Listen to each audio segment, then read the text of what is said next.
Let's have a quick overview on how the invoice number can be customized in WooCommerce. Get started by installing and activating the plugin. Navigate to the invoice packing from the WordPress menu. To configure the invoice number, go to the invoice settings. The invoice number pattern can be configured from the invoice number tab. By default, the order number is taken as the invoice number. To override this, disable the option and set an invoice starting number.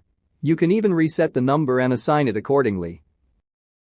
Additionally, you can set a custom invoice number based on certain parameters like prefix, suffix, and padding. In that case, you can specify the corresponding prefix and suffix or even select one from a predefined date format. We will go with the prefix to be as M, referring to the numerical form of the active month, and the suffix as Y, referring to the numerical form of the active year.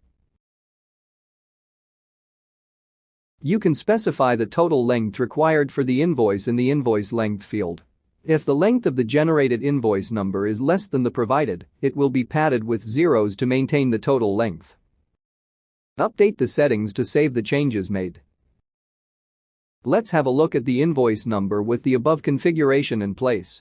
Here, 09 is the prefix, the rest of the 6 numbers indicates the invoice length padded with 2 zeros, and the suffix 2019. Likewise, you can customize the invoice number into any desired formats.